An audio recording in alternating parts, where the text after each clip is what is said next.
So I bought a thing, and I'm going to tell you about that thing. But before I do that, my name is Sean, and this is Sean's Aviation.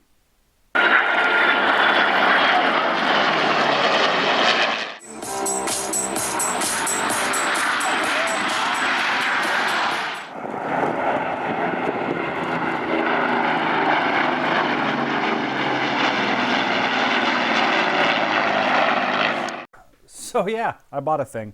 Um, So before I go too much farther, I just like to have a shout out to the website Canadian Arms and Armor. I'll put a link down in the description for that site. They ended up having a really good article where I was able to find a lot of this information, and that article was actually part of the reason why I purchased this. So I'll show you in a second what I got, but it came up on the Canadian surplus auction recently, and I subscribed to some stuff locally to see about the stuff that pops up, and it came up. It was a rudder. I've always wanted to buy an airplane part and just have it on display, but I never really had a reason why. No personal connection, and I didn't want to spend money on just anything. So this came up, and the registration piqued my interest, and I kind of had a moment where I looked at it, yeah, whatever. The next day, it was still in my brain, and I'm like, why is this stuck in my brain? So I researched the registration, and it brought me to that website. And as I started reading that website, I realized, wait a minute, I've read this article before.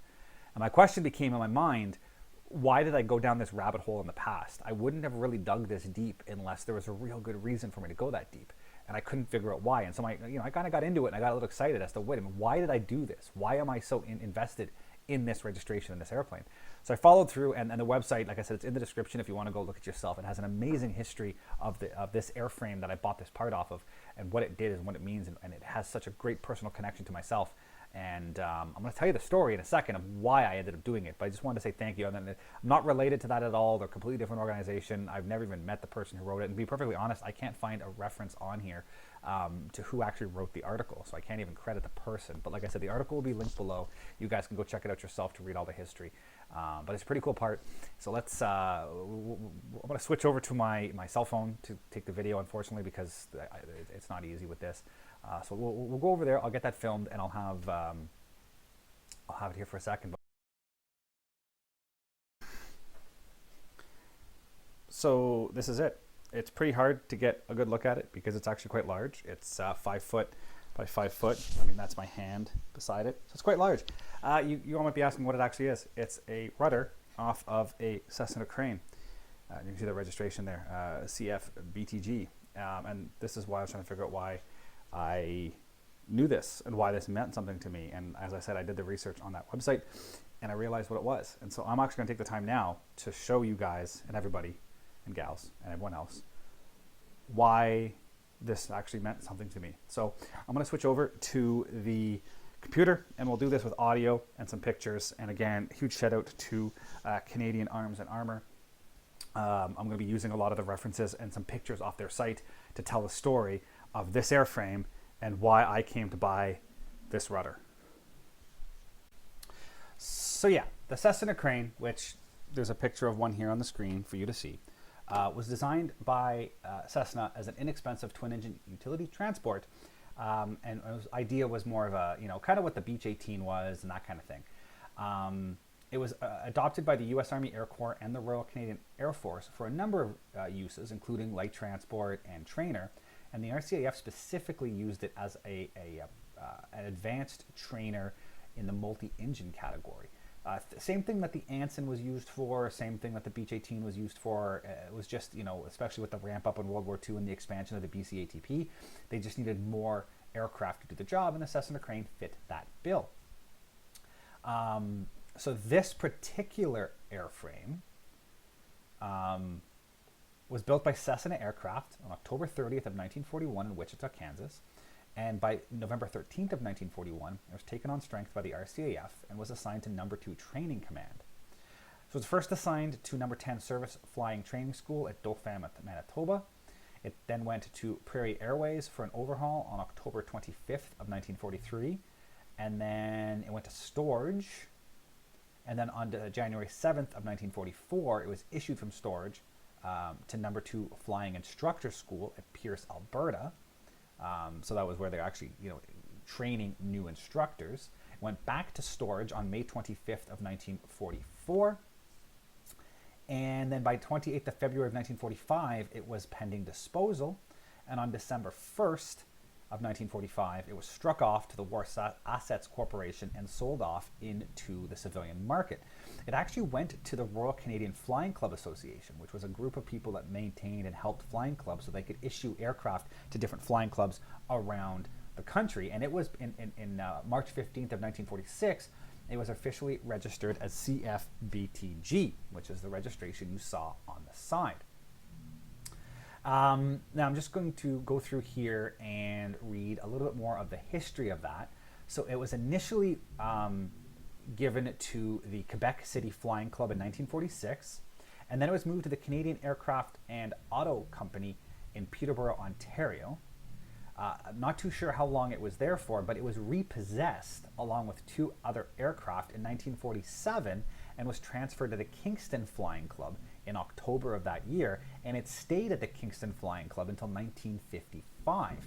So at this point, it looks like that the Royal Canadian Flying Clubs Association gave up the aircraft, and it was actually sold off into the private market. And it was transferred to 2 people, C.A. Haig and P.L. Munnings of Saint-Jovite, Quebec, and with less than a year later, on 16th of May 1956, was only 2,300 hours total time on the airframe.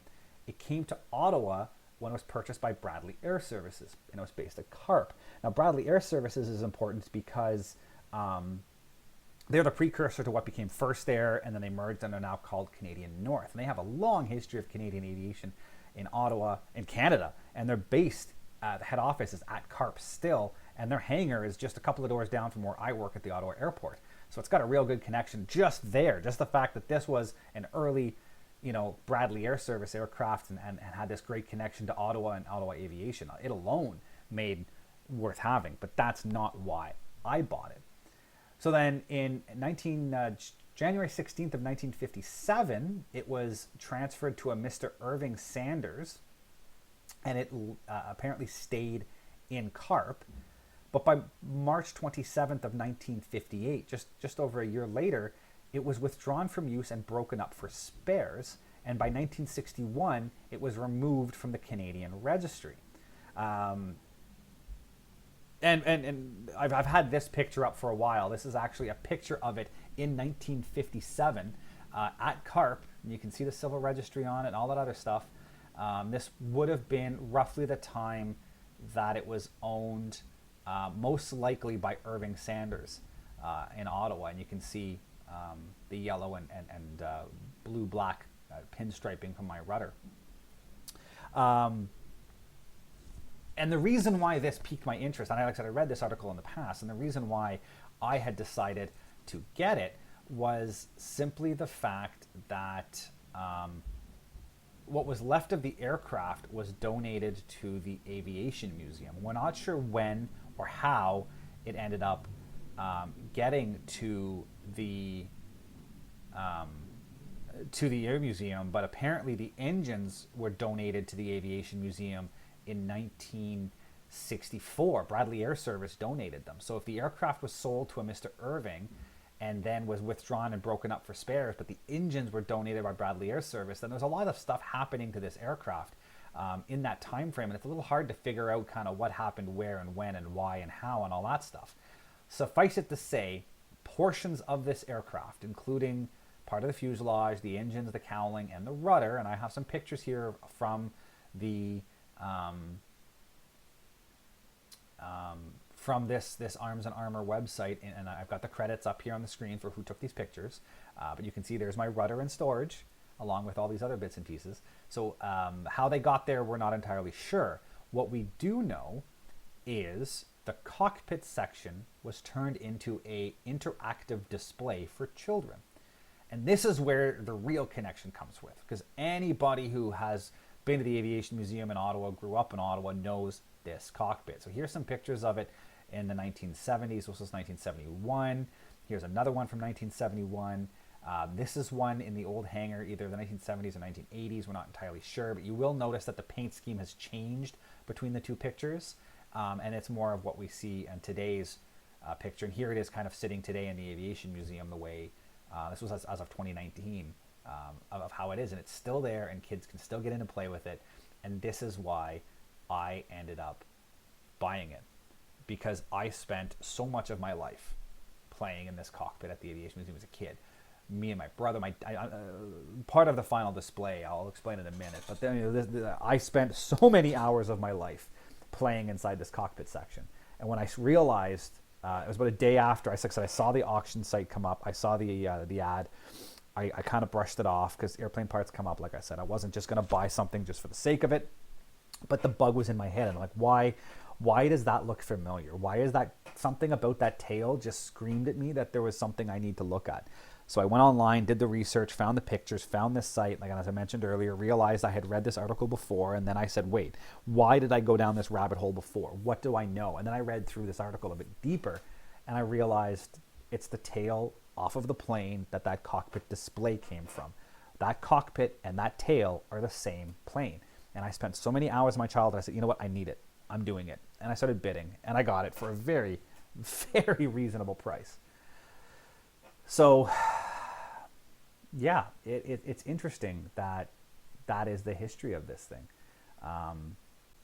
It's amazing. I don't even know how else to say other than it was just an amazing plane and a piece to have and everything else. And the fact that it moved around and ended up being what it was, that I now own this piece of history, was unbelievable.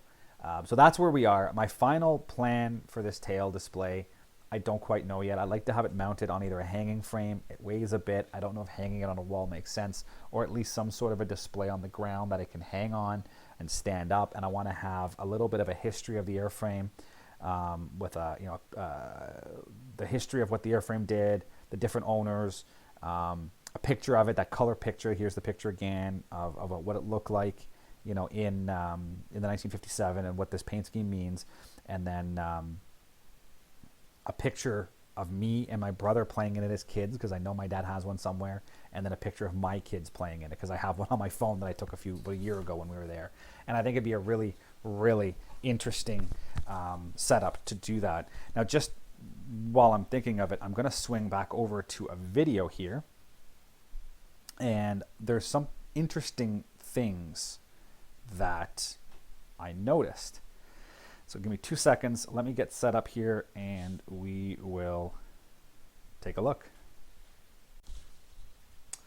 So what I came to notice, I picked this up this morning at the Aviation Museum, and it's pretty. There's some rips. I'm hoping most of these end up not being too bad. The backside has some significant tearing, but it is the backside, and I'm not terribly worried about that side. I'm not going to do stitching. My plan is going to be to try to use some canvas sheet, some canvas pieces from like a Michaels with some archival glue, and try to glue from the backside and control the ripping and just hold pieces in place. Because it's never going to fly again. I don't need to worry about doing, airworthy stitching or anything. I just need to make sure it doesn't get worse. So that's kind of what my plan is going to be. But what I realized, and give me a sec, I got to get a light set up. I came to realize, looking at this up close, like I said, there's a few tears. It needs a good cleaning. But look at this. To me, that looks like original BCATP chrome yellow paint. So it looks like that this newer yellow color, whether it was Bradley Air Services or the Flying Club or whoever painted this color on the surface, went over the existing yellow paint. And if that's the case, I could be looking at original World War II fabric. That this rudder was never redone since overhaul during World War II. And like I said, you can see the registrations. You can see brush strokes in the paint registrations where they painted it. You can see where the taping was done. You can literally see the streaking of paintbrush where this was hand painted. You can see the edges where they have hand painted this registration on this yellow paint. And you can see up here where paint bled under the masking tape when they masked off that color. And up here you can see some more of that yellow fabric coming, the yellow paint coming through. And that looks like original BCATP yellow paint. So the question is, why would they have, in the civilian world, still painted everything in that yellow? They probably wouldn't have been allowed to, because that still would have been active military. As soon as this got sold off into the civil world, they wouldn't have been able to fly on the yellow paint, because the yellow paint was still being used by the Air Force as a training color. So my guess is this had to have been repainted when it was in overhaul in World War II, or even possibly original from the factory. And then when it went to the silver market, it was overpainted in this yellow, the yellow paint would have been easy to go over yellow because it's yellow on yellow, and it would have held up well. And then all of this pinstriping and everything was done with just a bit of masking tape and a paintbrush or whatnot. So this is a very interesting Rudder. Anyways, I want to wrap the video up here because I do have a lot to do with this. I'm not going to be doing much right now. I have to come up with a plan on how I'm going to have this displayed and mounted and all that other stuff, and cleaned, and hopefully try to arrest some of this cracking and the tearing and making sure it doesn't get any worse. So I need to do a bit of research. I need to get this to my work in the hangar and put it away where it's going to be safe, and then come up with a long-term plan before I can actually have this on display. But I'm hoping that this will be on display somewhere, whether in my office at work or at home, for a long time, because it has a very personal connection and an Ottawa history and its aviation history, and it's really, really, really cool. So on that note, everybody, thank you for watching. I'm going to wrap this video up now, but stay tuned. I will have updates with this as I go forward, because this is cool. Anyways, thanks for watching. We'll see you all next time. Thank you for watching, guys, and as always, if you are interested in any of the content you see, you can access my website at www.seans-aviation.com. You can see all the latest pictures of aircraft and museums, and the build logs of all of my current models and past models on that site. And if you're interested in any of this content, please click the subscribe button here on YouTube to follow more. Thank you very much, and see you guys next time.